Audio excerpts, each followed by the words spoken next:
You shall talk.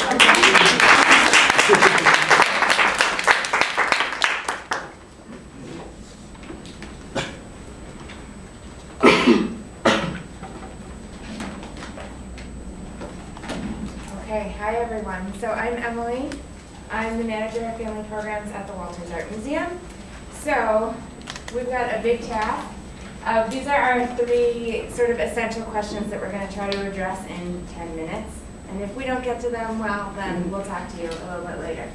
So we want to define what family learning is, and specifically what family learning in a museum is. So we're not going to be talking about formal education in a museum like school programs or something else like adult programs in museums. We're looking specifically at informal family learning in museums. What are the theories and the learning pedagogies that underlie our practices, the philosophies that really drive our programming, and then just a really, really quick overview of what those programs are. And so just to give you a background about museums and young learners, and really we are looking at young children and families when we talk about family learning. We're looking at families who are coming in their free time, their leisure time, and these are concrete, authentic experiences with works of art that we are able to offer them in a museum or library setting. So when we think about museums, we can also think about libraries, community art centers, so we can sort of group these sort of centers, organizations together. And our aim is to create meaningful experiences for these families and for these young learners. And they are primarily constructed by the families. So we're going to, in a second, I'm going to talk a little bit more about constructivism. And they're interdisciplinary. So I imagine Claire is probably going to talk about arts integration a little bit later.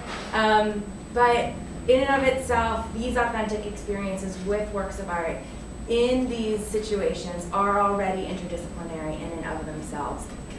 And we try to encourage imaginative and dramatic play, movement, music, language, in all sorts of different ways, and Lauren's going to talk a little bit more about that. And we also really try to build on past personal experiences, prior knowledge, and scaffold that knowledge. And then you see the list of theorists that we really build on and talk about a lot in family programs. So when we define family programs, so sort of to skip back a little bit again, when we define family programs, we define them as multi-generational social groups who visit museums together and experience the museum together collaboratively. So this could be your sort of traditional family of parents and their children, or it could be grandparents and children, or friends and their neighbors, or it could be an organization that comes with the children that they mentor. So any intergenerational social group that's coming to the museum. And again, they're coming by intrinsic motivation. They're coming because they want to. And this is where it differs from school groups. This is where it differs from a field trip, where a classroom curriculum is deeming that they're coming to the museum because it fits within the curriculum that they're studying in school. They are coming because, in our case at the Walters, they're coming because that child has a particular interest in medieval knights or Japanese samurai warriors or dragons, or in the case of yesterday, they really wanted to meet Walter Wick or anything. Or they know that we offer consistent, free art making activities. So they come because they have this intrinsic motivation to do so. So this is a little overview of what happens for family audiences at the Walters. So in our past fiscal year, we served over 30,000 people. And that's about 40% of all participants in the education department at the Walters. So it's a huge chunk of what happens in education, and our numbers just continue to steadily increase. We actually, we hire part-time staff members. We have former part-time staff members here and current part-time staff members here. We have interns all the time. And we are just always serving our community in as many ways as we can, and in as authentic ways as we can at all times. And because of that, our numbers continue to increase. We had a family festival yesterday, and this is why I may not be talking in a linear fashion. We had like around 3,000 people in the museum in about 5 hours. So the festival truck hit Lauren and I, and Alder, and probably Rebecca too, although she was with different kids, really, really hard. We really talk about constructivism as being the main underlying theory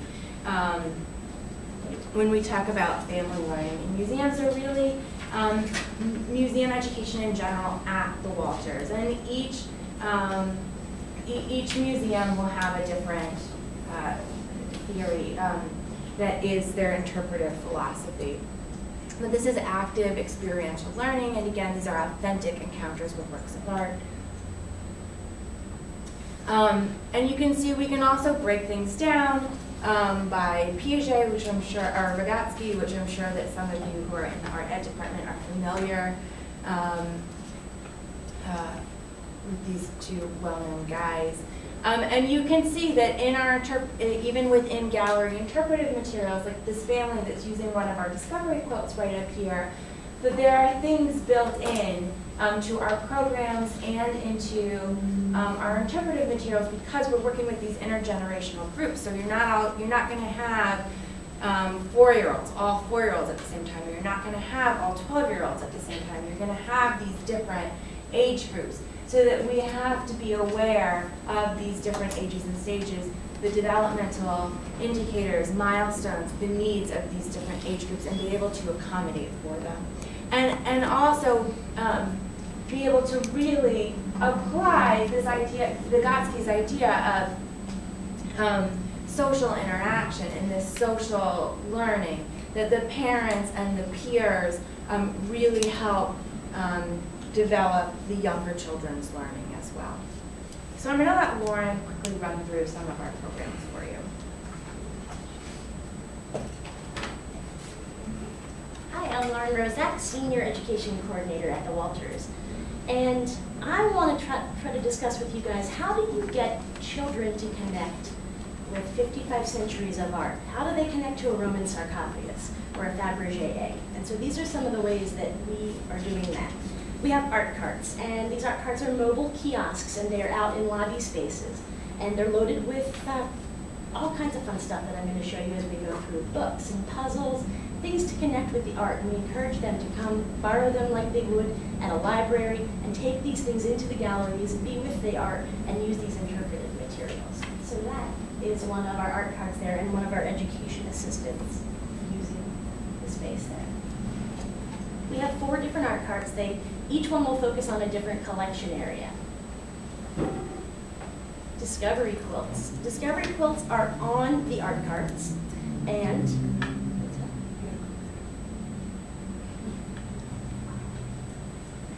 discovery quilts are on our art carts, and they're these large, almost like picnic-sized big pieces of fabric, and on them you'll see we have lots of different flaps and pockets, and we use images of our art, and we use them in the first person. We have narratives as if they're from the piece of art to the child, trying to give them a little background on what's happening in the piece, what time period it's from, and gives the kids a chance to sort of connect with it on a different level. So those are discovery quilts. Family guides, and Emily has one right there. These are nice because on the weekends we have a lot of the things that you've just seen, but during the week if folks come to visit, they're not going to have as many interactive things to do out on the floor. So we have these family guides, and they're always out in the galleries. Each one is for a different collection area, and inside are 9 different pieces from that collection area. And on the back of each of those are questions to have them look a little deeper, imagine, discover. And these are nice things that can create a discussion among family members as they're looking at the art together. Drop-in art activities. This is one of our most popular things that we do. Every Saturday and Sunday from 10 until 3, we open up our art studio for free art activities. Each weekend is a different activity. And every month we do a different theme. And so everything within that month will follow that theme and we'll explore that collection area. And we'll use different materials, and there's a small lesson that goes along with it. And these are always led by our education assistants, so there's that continuity. If they come week after week, they'll learn so much more about that collection area.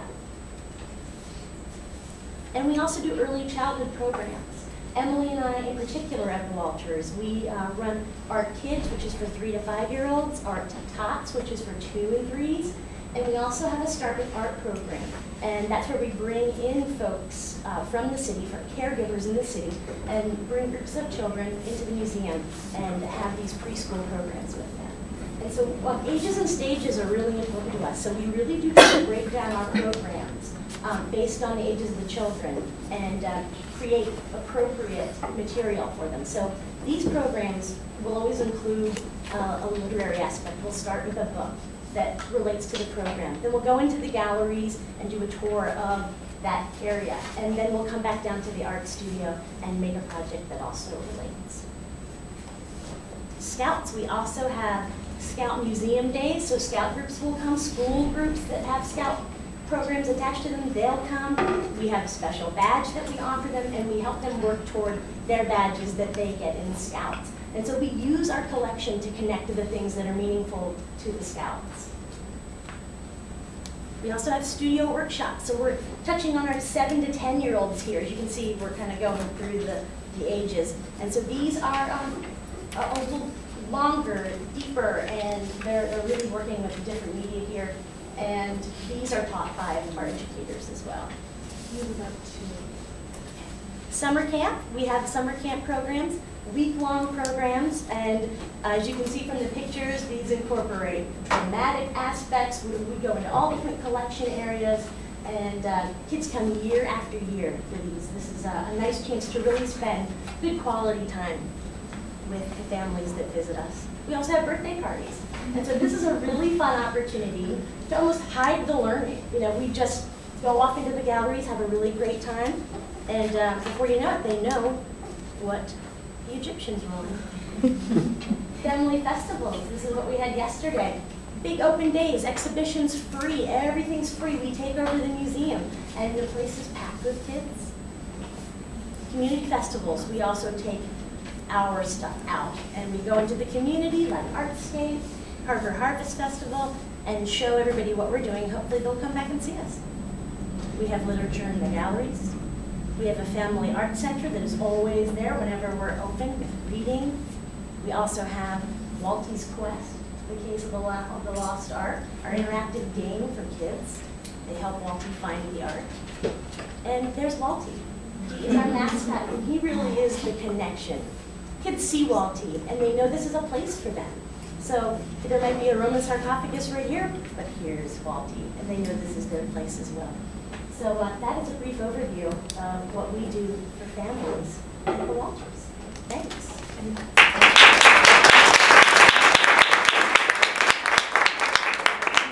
Put our contact slide up. You guys are welcome to contact us, and just as a plug for us or for you, Alder actually was our intern this summer. We accept interns in the education department and specifically in family programs for each semester, and I've had a lot of MyICA interns as well. And so we'll be looking for an intern for the January term and for spring and summer as well. So if anyone's interested, send me an email.